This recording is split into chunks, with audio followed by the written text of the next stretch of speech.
उपासक अपनी इंद्रियां, मन, चित्त, इन्हीं का सावधानी पूर्वक निरीक्षण करता रहे। बंधन न कभी हुआ है, न है, न होगा। ये भ्रम का बंधन हो गया है। ना बंधा होने पर भी स्वयं बंधे होने का भ्रम हो गया है। ये भ्रम भगवत कृपा से जब ज्ञान का प्रकाश होता है या प्रेम का प्रकाश होता है तभी छूटता है। जड़ चेतन ही ग्रंथि परि गई, यद्यपि मृषा छूटत कठिनई। तो जब हमारी इंद्रियां, हमारा मन और हमारा चित्त, इनका बड़ा योगदान है भगवत प्राप्ति में। यदि हमारा मन सांसारिक भोगों का संकल्प विकल्प करना बंद कर दे और हमारे चित्त की एक एक वृत्ति भगवत चिंतन में लग जाए तो इंद्रियां स्वाभाविक अंतर्मुख होकर, मन के अधीन होकर ये प्रभु में लग जाएं। जो शब्द स्पर्श रूप रस गंध की भोक्ता इंद्रियां हैं, इनका मुखिया मन है, इनका चिंतन कराने की प्रवृत्ति चित्त है और विषय भोगों में सुख है ऐसी बुद्धि है और मैं सुख भोग रहा हूं ऐसा अहम है। यही दुर्गति का कारण है। दुख, क्लेश, चिंता, भय, शोक, बंधन यही है।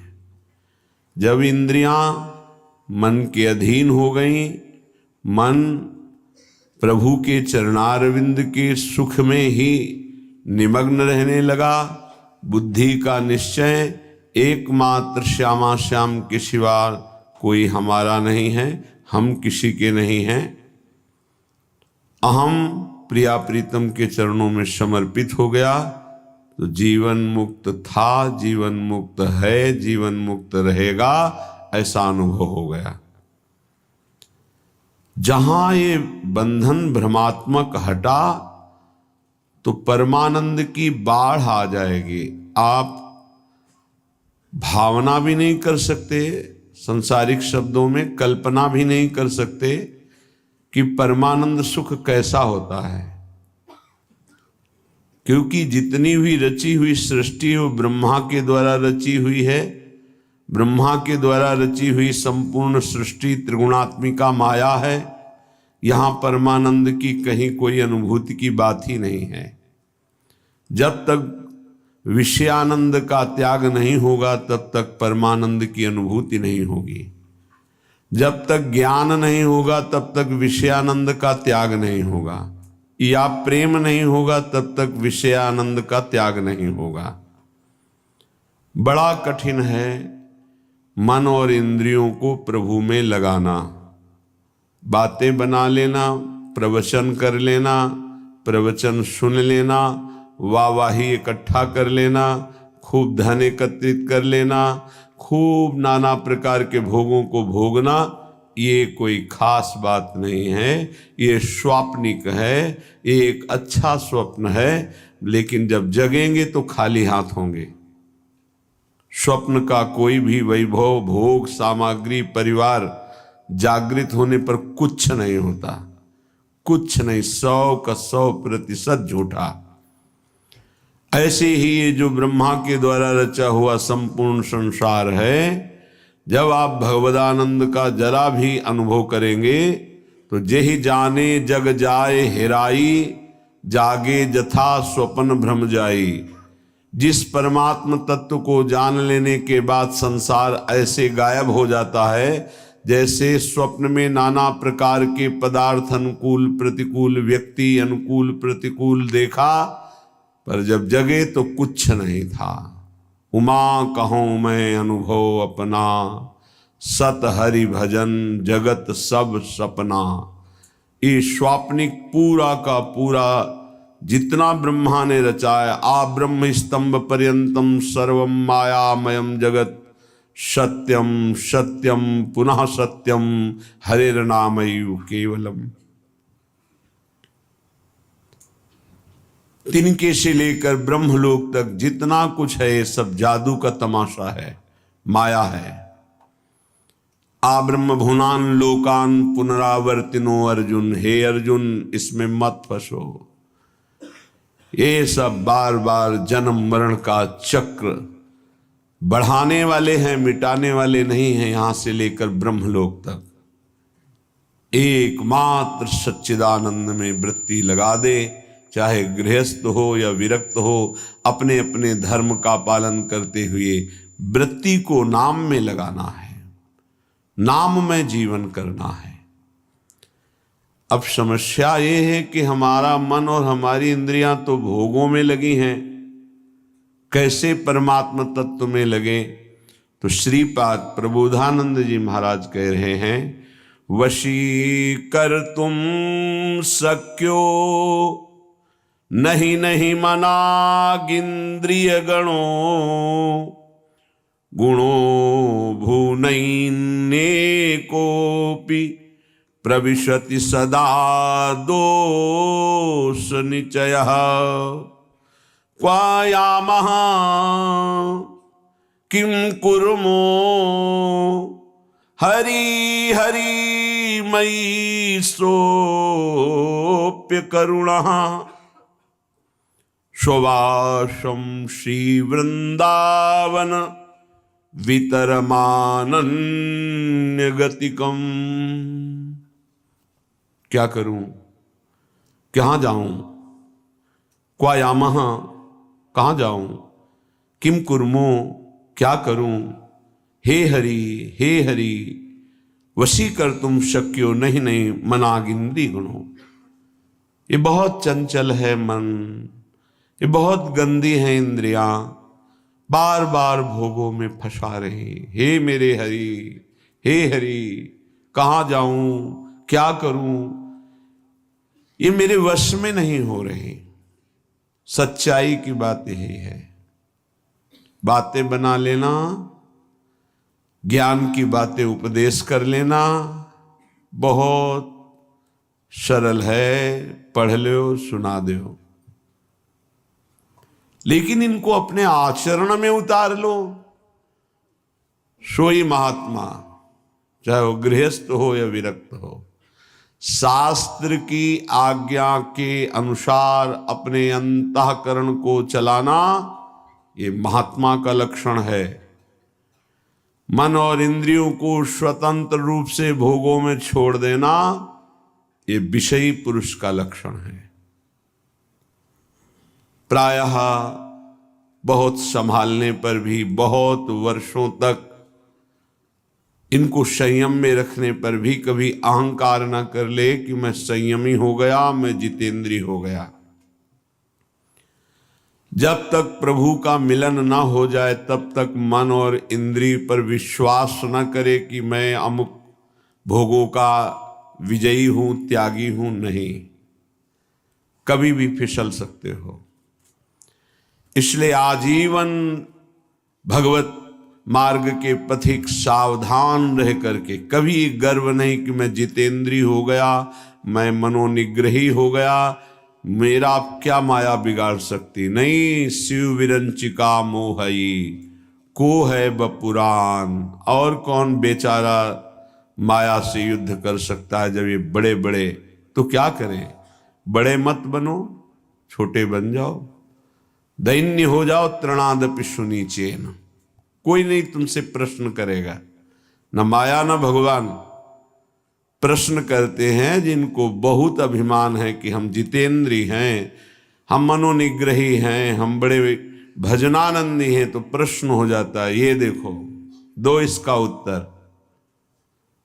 और यदि छोटे बन जाओ, तृणादपि सुनीचेन तरोर्यु सहिष्णुना, वृक्ष के समान सहनशील, तिनके के समान नीच, दूसरों को मान देते हुए स्वयं अमानी, कीर्तनीय सदा हरि, ऐसा भक्त निरंतर भजन परायण रहता है, उसकी इंद्रियां चंचल होती ही नहीं, क्योंकि भगवत कृपा से वो शांत हो जाती हैं। ये रहस्य को समझिए। अमानिना मान देन कीर्तनीय सदा हरि। यदि आप अपने में थोड़ा भी सद्गुण का अभिमान करेंगे तो माया प्रश्न कर देगी। माया के प्रश्न का उत्तर देना केवल भगवान की कृपा पात्र की ही क्षमता है, दूसरे की नहीं। श्रीपाद कह रहे हैं कि हे हरि कहाँ जाऊं, क्या करूं, ये इंद्रिया ये मन मेरे वश में नहीं है, और बिना इनके वश में हुए भगवत प्राप्ति नहीं होती। प्रविशति सदा दोष निचय, ये सदैव दोष वाले कार्य में ही लगी रहती हैं, पापाचरण कराने के लिए प्रेरित करती रहती हैं। ये इंद्रियां, ये देख लो, ये खा लो, ये सूंघ लो, ये भोग लो, ये छू लो, नाना प्रकार से शब्द स्पर्श रूप रस गंध। एक उपाय मुझे समझ में आया है, श्रीपाद प्रबोधानंद जी कह रहे हैं, मुझे एक उपाय समझ में आ रहा है कि यदि वृंदावन धाम का अनन्य भाव से आश्रय ले लिया जाए तो सब ठीक कर देगा। ये बड़ी अद्भुत महिमा है। कैसे ठीक कर देगा? जब आप श्री धाम वृंदावन का आश्रय लेंगे तो वृंदावन आपको किसी महापुरुष से मिला देगा। महापुरुषों का दर्शन, संभाषण, उपदेश अमोघस्य। जैसे भगवान का बाण कभी लक्ष्य वेदे बिना वापस नहीं लौटता, जिमि अमोघ रघुपति कर बाना, ऐसे ही जिसको भगवत प्रेमी महात्माओं का संग मिल गया तो देवर्षि नारद जी कहते अमोघस्य, पर शर्त है अगम्यो, उनका निर्वाह कर पाना कठिन है। 4 दिन श्रद्धा तो कोई भी रख सकता है, लेकिन आजीवन उन पर कभी दोष दर्शन न हो, उनकी आज्ञा का उल्लंघन न हो, धैर्यपूर्वक उनके आश्रित बने रहो, वो प्रभु के द्वारा आपका संबंध कराया गया है। जो हम किसी महापुरुष से मिलते हैं ये हमारे सुकृत नहीं है, ये हरि कृपा है। जो प्रभु मोहि अनुग्रह कीन्हा, तो तुम आई दर्श हठ दीन्हा। भगवत अनुग्रह से भगवत प्रेमी महात्माओं का संग मिलता है। भगवत प्रेमी महात्माओं के संग से हमारे दुष्संग का नाश हो जाता है। सर्वसंगोपहो हिमाम, जो संत संग है वो समस्त संगों से आपको अलग करके एकमात्र श्री भगवान में आसक्ति प्रदान कर देगा। इसीलिए श्रीपाद कह रहे हैं आप श्री धाम वृंदावन का अनन्य आश्रय ले लो। वास सब कोई नहीं कर पाएगा। यहां का वास करना वही फल जो वास करने से मिलता है आश्रय से मिल जाएगा। आश्रय ले लो तो आपको पता नहीं कौन महापुरुष है। संत महापुरुषों की पहचान केवल भगवान जानते हैं, या उसी कोटि का महापुरुष हो तो जानते हैं, अन्यथा नहीं। तो श्रीधाम वृंदावन महापुरुषों की खेती है। जैसे गन्ने की खेती, एक से गन्ना, ऐसे ही खेती है। प्रेम खेत इसे कहा गया है। अद्भुत खेत महामनमथ को, महामनमथ महाप्रेम को कहते हैं। काम भी मन को मथता है, इसलिए उसे भी मनमथ कहा गया है, और प्रेम भी मन को मथ करके निर्विकार करके प्रियालाल में कर देता है, इसलिए इसको भी मनमथ कहा गया है। प्रियालाल की लीला गायन में जहां मनमथ शब्द आवे, काम शब्द आवे, तो उसका अर्थ सीधा प्रेम होता है। और संसार के संबंधों में अगर प्रेम भी शब्द कहा जाता है तो काम ही है। देह भाव को लेकर जो भी राग होता है उसे चाहे प्रेम कहो, आसक्ति कहो, काम कहो, मोह कहो, वो है। विशुद्ध अनुराग प्रेम सार्थक होता है स्वरूप में, आत्म तत्व में, देह में नहीं।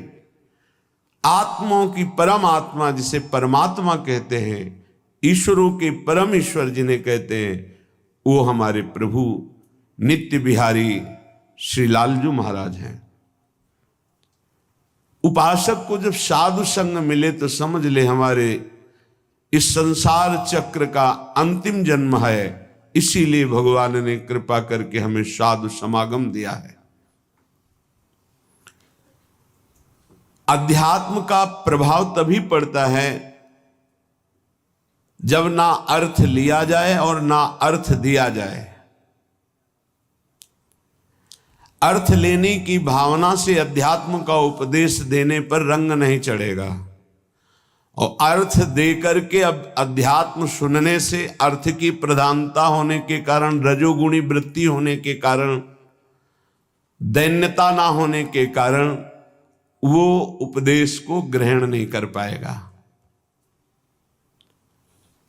जिसके हृदय में केवल भगवत प्राप्ति लक्ष्य है, केवल भगवदानंद लक्ष्य है, उसी लक्ष्य को रख करके चर्चा की जाए और केवल भगवत कृपा है इसलिए मुझे साधु संग मिला, सुनने को मिला, ये भाव रखा जाए तो कथन और श्रवण से निश्चित भगवत प्राप्ति का मार्ग प्रकाशित हो जाएगा।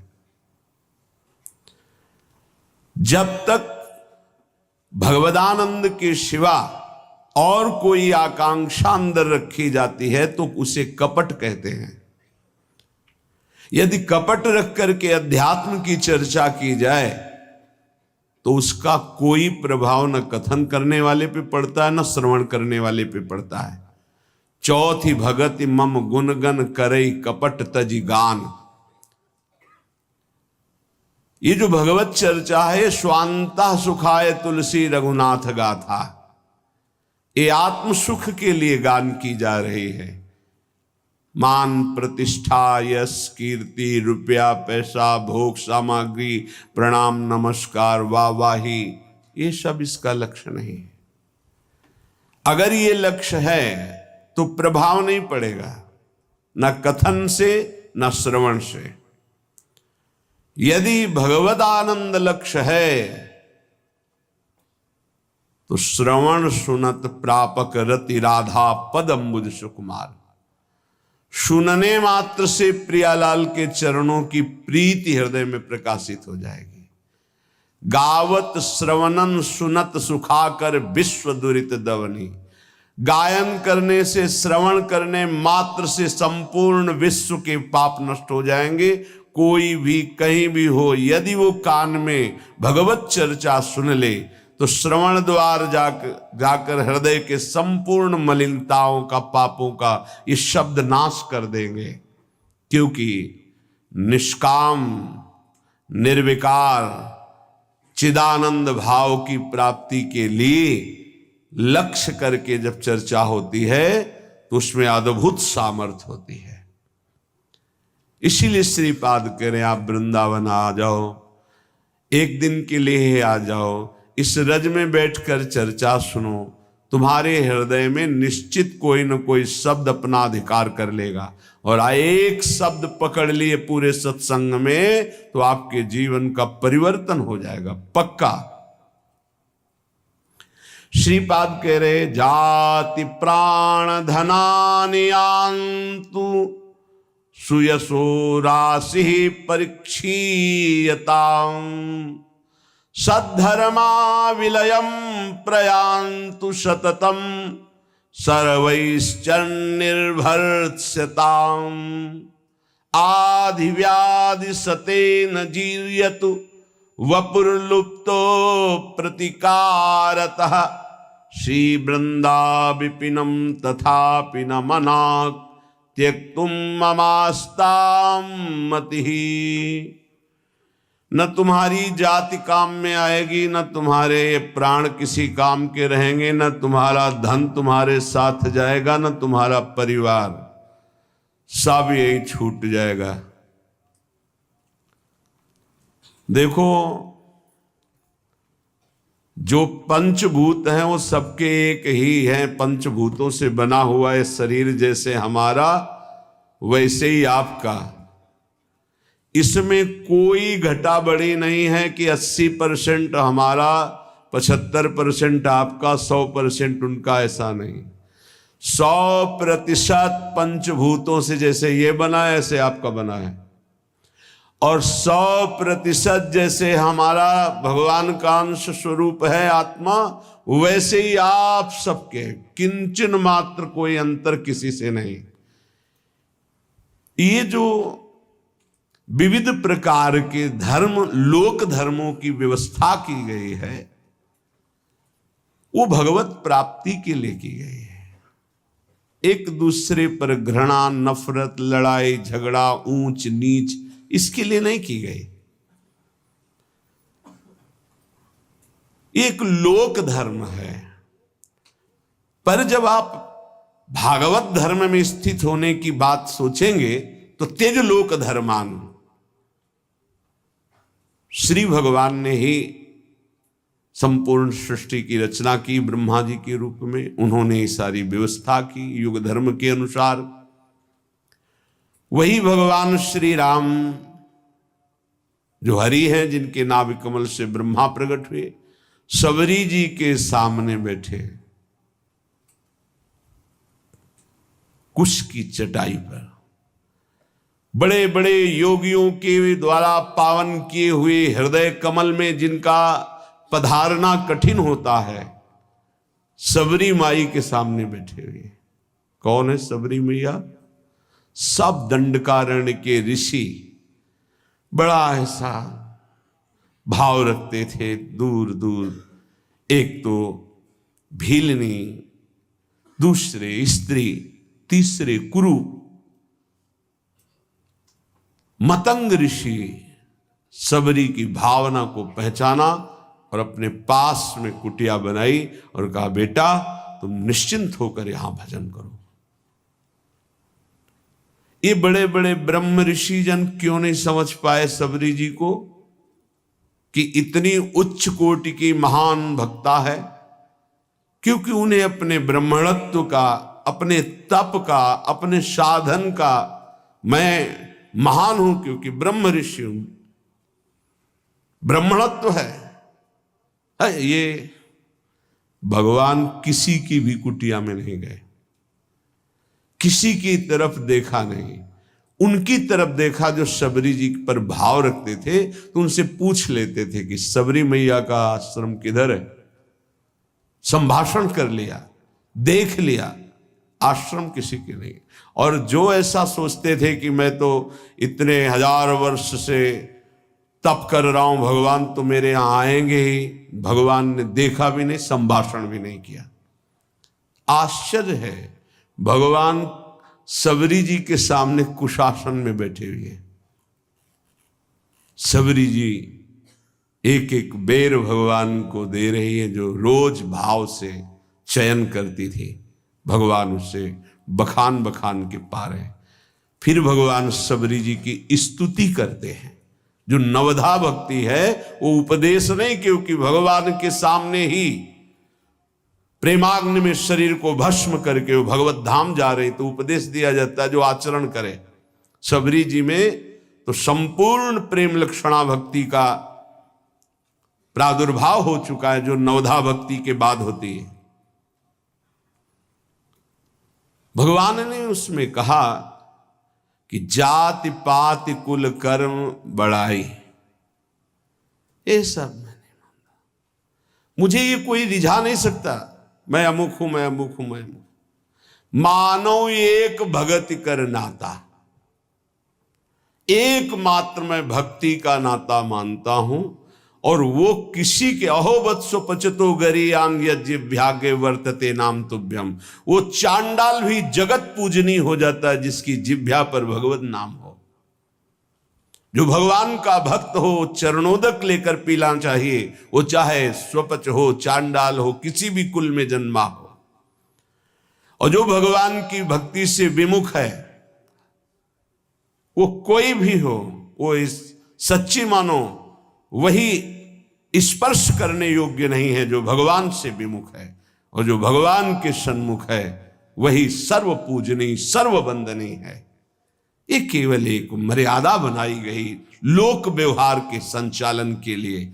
सत्य वस्तु ये है कि जो ये शरीर है वही सांप के शरीर है, जो ये आत्मा है वही सांप की एक आत्मा है। इतना भी भेद नहीं, इतना भी अंतर नहीं है। जैसे छोटा भाई बड़े भाई के चरण छूता है तो वो महान नहीं हो गया है, वो नीच नहीं हो गया छोटा भाई, वो बड़ा महान नहीं हो गया। एक मर्यादा है लोक व्यवहार की। तत्वतः दोनों में एक ही आत्म तत्व है, दोनों के एक ही पांच भौतिक शरीर से निर्माण हुआ। ये जो जाति है, जो शरीर है, जो प्राण है, जो धन है, जो परिवार का संबंध है, ये केवल लोकवत है। एक ऐसे ही चंद दिनों में सब छूट जाएगा। ना ये पहले मिला था ना ये बाद में रहेगा, ये बीच में कुछ समय के लिए, जिसे तुम बहुत लंबा समय समझते हो, 70 वर्ष 80 वर्ष, ये कुछ नहीं है। विचार करके देख लीजिएगा। श्रीपाद कह रहे हैं ये सब नष्ट हो जाएगा, छूट जाएगा। जिस लिए आए हो खास बात उसको तुम भूल गए हो। तुम परम धर्म की प्राप्ति के लिए आए हो। सावई पुंसो परो धर्मो ये तो भक्ति अधोक्षजे। भगवान श्री कृष्ण चंद्रजू के चरणारविंद की प्रेम लक्षणा भक्ति नहीं मिली, जीवन का कोई लाभ आपने प्राप्त नहीं किया। यदि आपको भगवत नाम जप, भगवत लीला गुणानुवाद, भगवत धाम आश्रयवास, भगवत प्रेमी महात्माओं का संग मिल गया तो अब आपके कल्याण में, परम पद की प्राप्ति में कोई संशय नहीं है। हां, थोड़ा धैर्य धारण कीजिए। यदि आपका कोई निरंतर तिरस्कार करे तो भी भजन को छोड़ना मत और भजन को खर्चा मत होने देना। श्रीपाद कह रहे हैं प्रयांतु सततम सर्वैश्च निर्भरताम। तुम्हारी निंदा करे, तुम्हारा अपमान करे, नाराज मत होना, नहीं तुम्हारा भजन खर्चा हो जाएगा। सह जाना तो तुम्हारे रहे हुए पाप नष्ट हो जाएंगे, भजन सुरक्षित, भगवत प्राप्ति। ये युक्ति है अपने भजन को बचाने की, भजन को बढ़ाने की, भजन को पचाने की। बहुत जरूरी है ये सहनशीलता। और कह रहे मेरे शरीर को सैकड़ों व्याधियां रोग आ जाएं तो भी निश्चिंत रहना, चिंता मत करना। ना भजन छूटने पावे और ना भजन का प्रयोग करना, तो निश्चित इसी जन्म में भगवत प्राप्ति हो जाएगी। होता क्या है, 2-4 माला जपा, जहां समस्याएं आई तो भजन भी छूटा और संकल्प भी बना दिया कि प्रभु जो कुछ भी भजन साधन हुआ ये हमारी कामना पूर्ण हो जाए। अगर उसके समान भजन है तो हो जाएगी, नहीं है तो फिर नहीं होगी, तो आस्तिकता भी आपकी नष्ट हो जाएगी। ये परमार्थ है, इसको अंदर से समझने की चेष्टा करो। बाहरी व्यवहार नहीं है, ये अध्यात्म है। लेश मात्र भी भजन छूटने की इच्छा ना रह जाए। ये कैसे होता है? जब भजन से बढ़कर कोई सुखद वस्तु लगती है, व्यक्ति लगता है, परिस्थिति लगती है, तो भजन छूट जाता है। ये आप बहुत धैर्यपूर्वक पकड़िए। भजन से बढ़कर जब कुछ लगेगा तभी छूटेगा भजन, नहीं छूटेगा। रक्षति संसार भयात् सदोष मप्य शेष देह भृद वृंदम वृंदावनमिति तेन प्रथितं तन्नोमि काननम किमपि। यहां का एक प्रभाव है कि चाहे जितना पापी नीच दोषयुक्त पुरुष हो, जहां वृंदावन का आश्रय और करुणा से कहीं उसको कुछ दिन वास करने की रुचि हुई, तो प्राणी समूह के समस्त पाप और दोषों का नाश करके अनिर्वचनीय भाव अंदर भर देना, यह धाम की कृपा। सत्य सत्य सत्य, अनिर्वचनीय भाव हृदय में भर देना, ये धाम की कृपा। कैसे वाणी की सामर्थ्य नहीं कि श्रीधाम वृंदावन की कृपा की बात बता सके। अपार असीम करुणा वरुणालय, तन्नौमि काननम किमपि। मैं नमस्कार करता हूं कि जिन इंद्रियों को वश में करना, मन को वश में करना बड़ा कठिन है, ये पापाचरण ही कराती रहती हैं। ऐसा पापी पुरुष, दोषयुक्त पुरुष कहीं किशोरी जी की कृपा से श्रीधाम आने जाने लगा, सत्संग सुनने लगा, बिहारी जी राधा रमण राधा वल्लभ लाल जी इनके दर्शन करने लगा।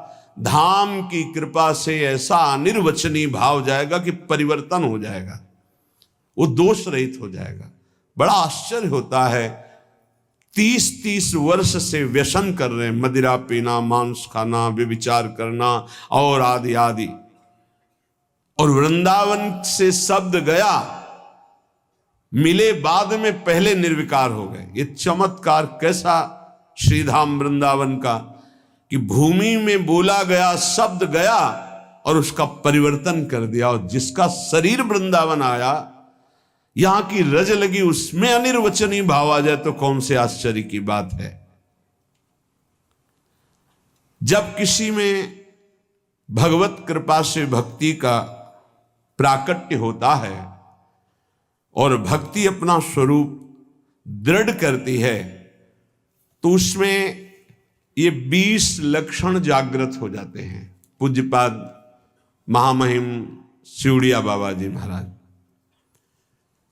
उसमें ये 20 लक्षण जागृत हो जाते हैं। पहला,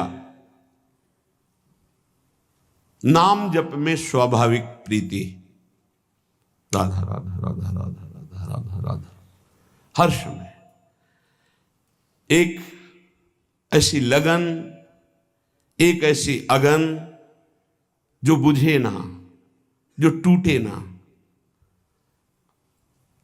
नाम के प्रति एक विशेष प्रियता। हे भगवान की ऐसी प्रचंड माया है कि रोज नाम महिमा सुनते हैं, पकड़ नहीं पाते हैं, रोज सुनते हैं। कैसे बड़ा विचित्र खेल है। हम सब सुनते हैं, हम सबको पता है यहां से नाम रूपी धन लेके जाएंगे और कुछ नहीं। उसकी तरफ से कितने हम उदासीन हैं। जो हमारे साथ नहीं जाएगा उसमें कितनी लगन है, जो हमारे साथ जाएगा उसमें कितने हम उदासीन हैं। उदासीन, कोई पीड़ा नहीं, नाम के बिना हमारा समय नष्ट हो रहा है। आप सोचो, कोई व्यापारी अगर वो 100 रुपये का घाटा हो जाए तो बर्दाश्त नहीं करता, क्योंकि वो और 100 रुपये प्लस मुनाफा ही चाहेगा। आप नाम के व्यापारी मानवदेह प्राप्त करके नाम का व्यापार करने के लिए आए हैं, आपका नाम छूट गया, आप घाटा बर्दाश्त कर लिए, इसका मतलब नाम के प्रति महत्व नहीं है आपका। बहुत विचित्र माया। जब नाम महिमा सुनो तो लगता है आज से केवल नाम ही जप करेंगे। थोड़ी देर के बाद एक ऐसी हवा चली कि भूल गए कि हमने कुछ सोचा भी था नाम के प्रति। लाखों बार नाम की महिमा सुनने पर भी नाम में रति नहीं होती। लेकिन जिसमें भक्ति का प्रादुर्भाव हो गया तो पहला लक्षण है वो नाम में रति कर लेता है।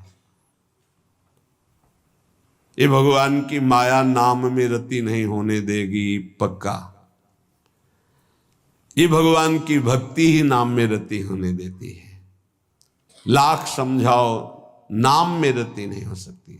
और सब कुछ करने का मन करेगा, नाम सुमिरन का ये निश्चित निश्चित निश्चित भगवत प्राप्ति।